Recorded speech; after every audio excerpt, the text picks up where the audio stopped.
I got something interesting here that I'll go around the other side because I don't want to scare him. But it's called a curlew. They usually hide in plain sight. And if you can see him just by the car, staying very, very still. He knows I can see him. But they're primeval. They've been on this planet for a long time, but we're unfortunately killing them. One issue they have is that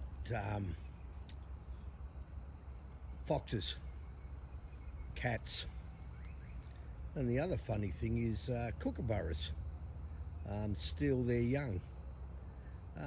You'll see them these days are usually around, there he is, usually around train stations. They get to hide there. They're the ones that you hear of a night. Sometimes they're called the death bird. What a beautiful thing. Always good to have things like that in your yard. It means your yard's healthy. Anyway, have a great day. There you go. I took a photo of the curlew there before, and there he is. You know, I'm not sure, maybe he's a young one looking for territory. We've got a park here called Curlew Park, and no one really would understand why, but that's why, because there's used to be curlews here. See, they camouflage. Look at that, beautiful. And they can stand next to a tree very, very quietly, absolutely still, and you just walk past them and not see them. What a beautiful bird. I don't want to annoy him. I just hope that he doesn't get hit by a car or something. That'd be tragic.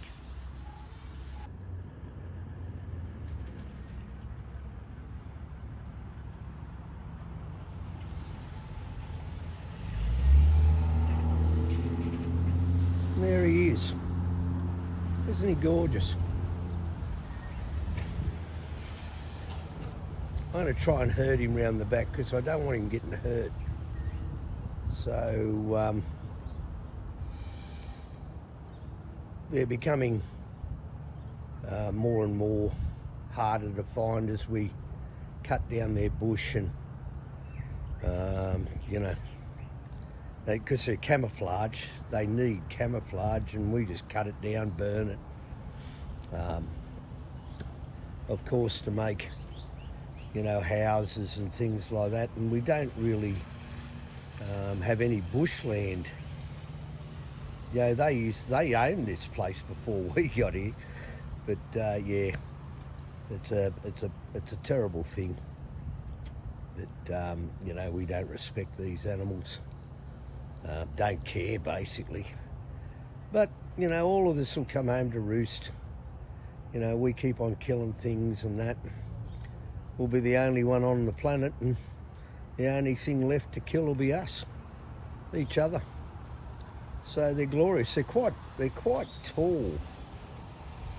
You know, look at those long legs. They're not made for not made for flying. They do fly, but they're made for, you know, stalking things, eating little pests.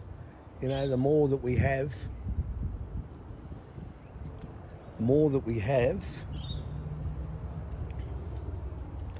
the better off the environment is. There he goes, around the corner. I just wanted to herd him in. I didn't want to hurt him. I just wanted to make sure he, you know, stays this side of the road.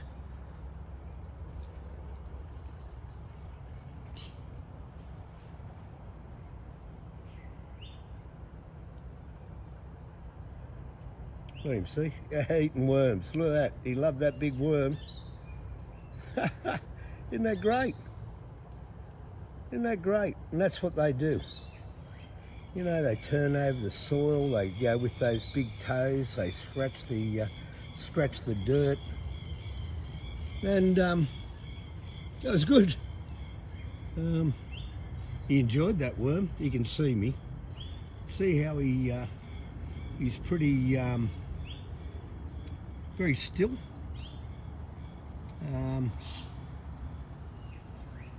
That's the other problem is, you know, they don't understand that, you know, we can hurt them. You know, they never had predators, you know, for 1 billion years, and we come along and don't kill them, but just wipe out their all their environment. He's beautiful, isn't he? He's got another one. Look, got another worm. There he goes. The worms come out because we've had so much rain. The worms come out and come out in the concrete, and he's obviously figured it out. Here he goes. He's obviously figured it out and come out for a feed of worms. How beautiful. Yeah. There he goes. What's this? Hopefully. You see something? There we go. Look at that. Another worm. There you go. Isn't that gorgeous? Well, that means my yard's also healthy if you've got worms. Means the soil's pretty good. We've got great soil here. I think that's absolutely fantastic anyway. I do. Not sure whether everyone else does, but I'm always fascinated by our natural wildlife. You know, hopefully someone will keep this in 1,000, you know, in 100 years when they talk about a curlew. They'll know what we're talking about, because unfortunately you mightn't even be able to see them in zoos like so many of our natural wildlife. They're disappearing. Here he goes. There he goes, another one.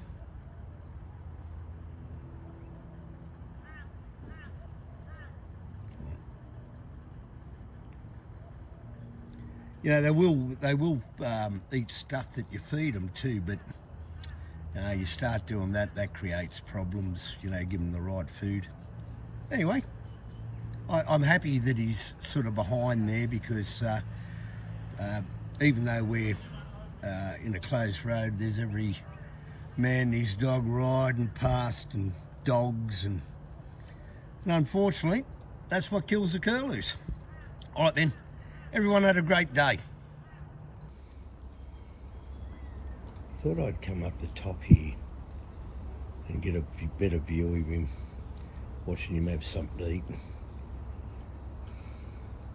You can see me, but he obviously thinks I'm not a predator.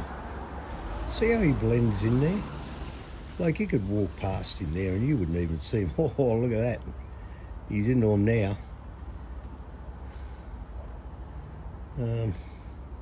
He's having the time of his life. He can see me. I think it's a young male, just with the coloration.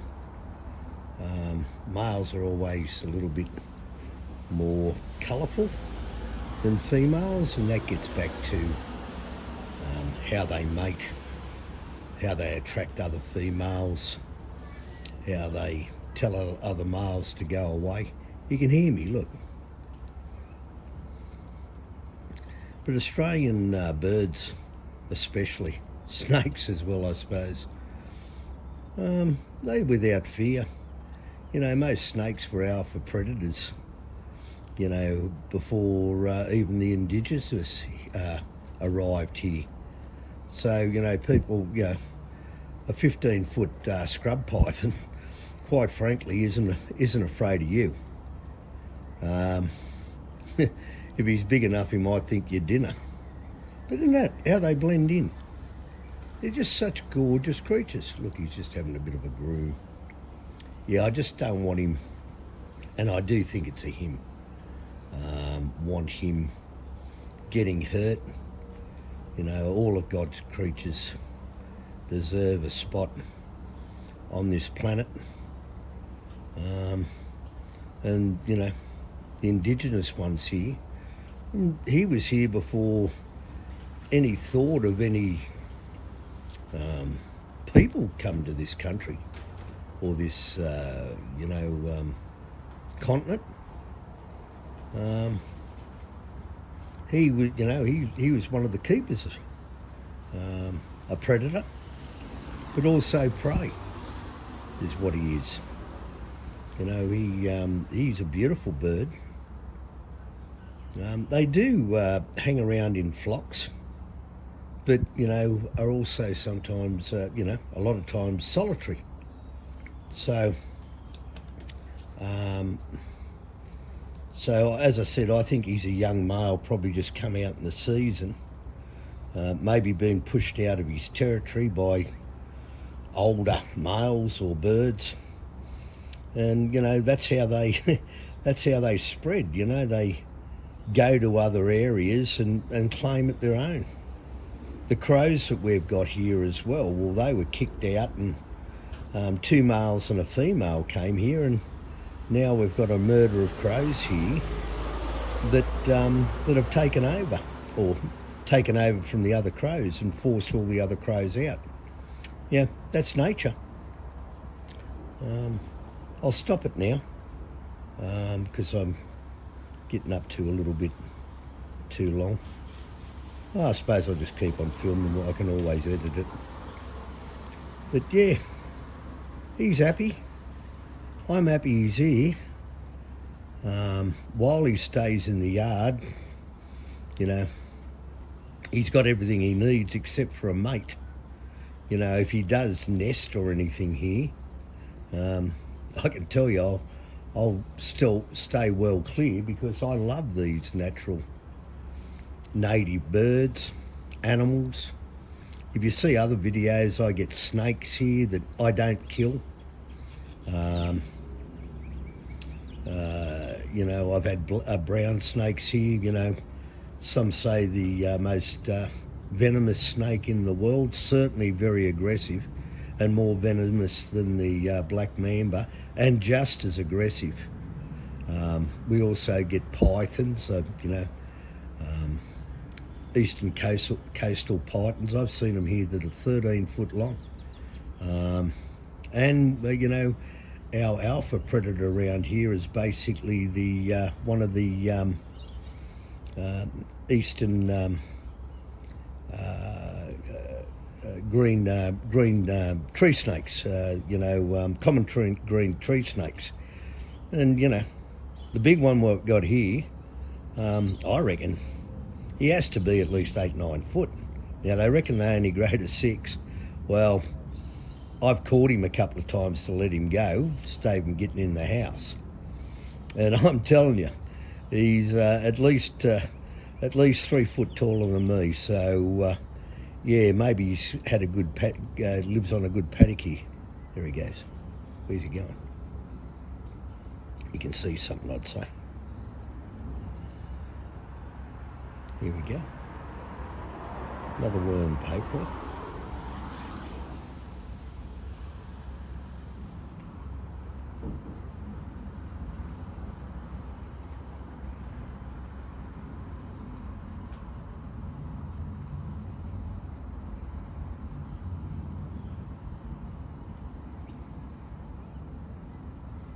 As I said, I could feed him, but, you know, you got to be careful feeding, native wildlife and that, because you might think you're doing something good, but you could be harming them with, whatever you are that's feeding him, like bread. You know, I'm sure he'd take bread. Look at that. Isn't that beautiful? He'd take bread, but, you know, he doesn't get bread in the wildlife. You feed him meat, but really depends on, you know, you don't want to give him processed meat. Mincemeat, well, maybe, but you don't know what they put in mincemeat either. So yeah, I used to feed the birds, and I used to have thousands of them around. But then they came to think that I was going to feed them all the time. Anyway, he's gone round the corner again.